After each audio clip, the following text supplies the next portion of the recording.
If you're hearing this, it's because the shift is now yours, or because something went very wrong. I'm not recording this to scare anyone, or to ask for help. The truth? I don't even know if anyone out there still remembers me, if I even exist at all.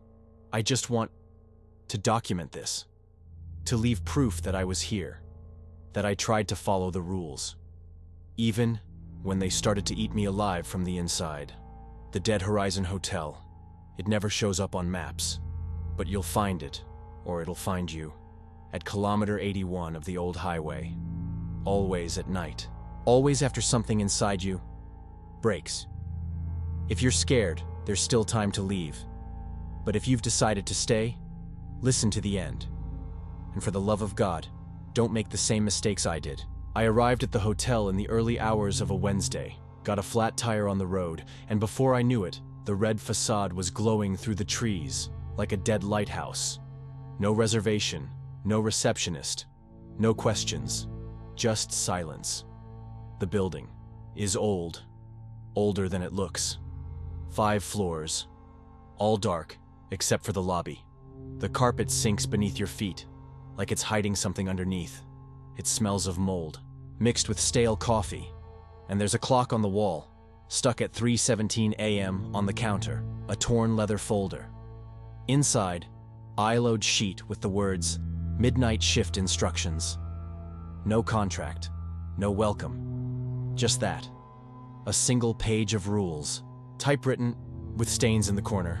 I should have left right then. But something, maybe curiosity, maybe exhaustion, made my hand turn to the first page. And when I read the first rule, I knew I was already trapped inside, even with the door still open behind me. Rule 1, always arrive 7 minutes early. That night, I arrived at 11:53 p.m. The red sign was flickering.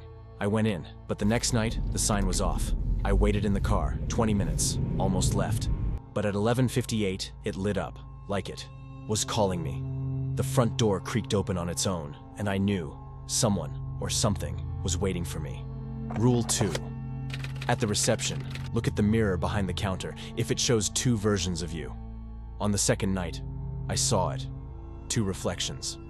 One of me in uniform, and the other with no eyes, just stretched skin and a smile. I swallowed hard, turned off the lights, closed my eyes and said, "I'm not the one you want." The knocks came from the back door.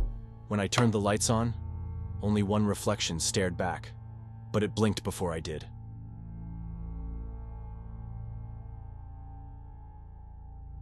Rule 3.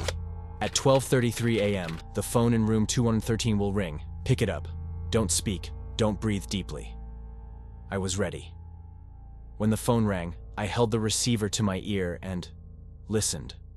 Whispers. But not in another language. They were voices. From my childhood, my mom calling my name, my dog barking, the theme song from a cartoon I watched when I was 5. When the 30 seconds passed, it was still going. Her voice, my mom's, saying, "Come home, sweetheart. It's cold here." I smashed the phone against the floor at the exact minute. Rule 4. If the woman in the lilac dress enters the lobby and asks for a key, she came in at 2:12 a.m. silent with tiny steps. Her dressing looked soaked. No expression. She simply pointed at the key panel. I said what the paper told me to. The hotel is under maintenance. She didn't react, so I added, "The elevator hasn't worked since 1964. She smiled, like remembering something sad, and turned to leave. But before she walked out, she dropped an old button on the counter. Like she was saying, "See you soon." Rule 5. Between 2 and 3 a.m., if someone rings the bell, don't open the door. At 2:47, it rang. I checked the camera, static. But for a second, I saw a figure, and it was staring back at the lens, as if it knew I was watching. I shut off the main power. 30 seconds in the dark. The generator humming, and from the other side of the door, a scraping sound, like claws on concrete. When the lights came back on, There were wet footprints in the lobby, but no door had been opened. On the third night, the rules started to feel less important than the details. Little things started to change. The mug on the counter was no longer white. It was blue with a sticker that said, "World's Best Dad." Exactly like the one my son gave me before everything fell apart. The clock, which had always been frozen, ticked to 3:17, then 3:18. But when I looked again, it had gone back. In the lobby bathroom, I smelled the shampoo my mother used. The same one. Exactly. A scent I hadn't smelled in over 20 years.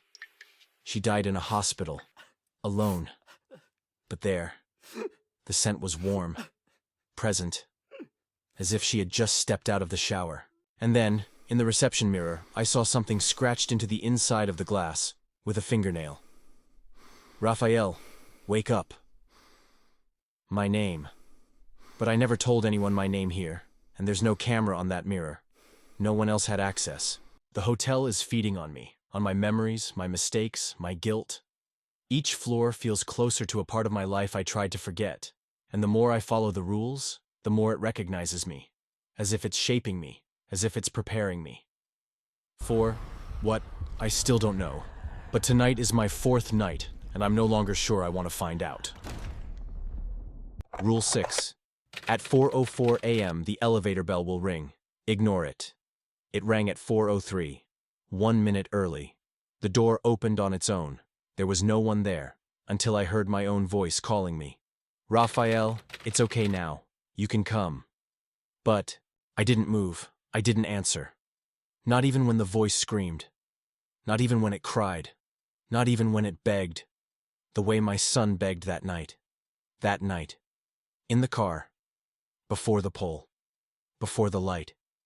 The elevator door closed, and something inside knocked 3 times, just like the mirror. Rule 7. When the sun begins to rise, go up to the top floor. I did. Empty hallway. Absolute silence. But one door, slightly open. I pushed it. Inside, the dresser, the glass of warm water, the rusted key. The same hospital room where my mother died. The window, the ledge, even the sound of the heart monitor. I drank the water, left the key, closed the door. But in the hallway, the lights began shutting off behind me, one by one, and at the end of the corridor, I saw the woman in the lilac dress. This time, her face was covered in flies. I ran downstairs, past the front desk, went straight to the cash drawer, wrote what they instructed. Nothing happened. But in that moment, it wasn't just protocol anymore. It was a lie. A lie I had to repeat, in order to stay, to receive the money, to keep being forgotten, to keep being watched. But what if I broke everything? What if I stopped pretending this is just a job? What if all of this had already happened before? Yesterday. I didn't leave. I don't remember leaving the hotel. I don't remember the road. Not even the sunrise. I only remember opening my eyes and being back behind the counter. The clock read 12:07 a.m. as if the shift had never ended, as if I had never left.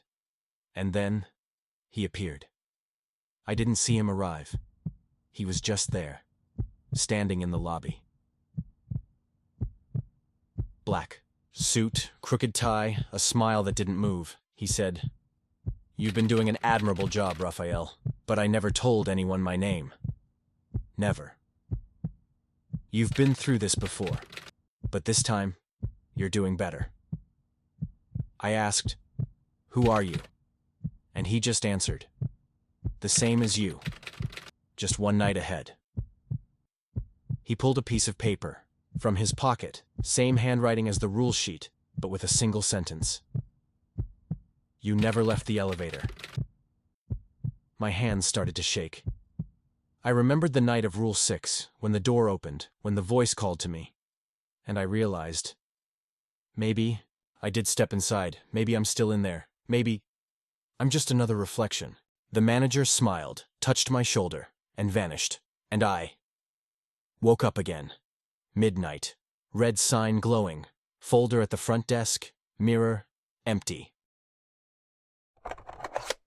If you're watching this, it's because someone left the tape in the back of the cash drawer, or maybe it was always there. It doesn't matter anymore. This place doesn't want to be understood, doesn't want to be fought. It only wants to be followed. The rules don't protect you. They distract you. They keep you useful.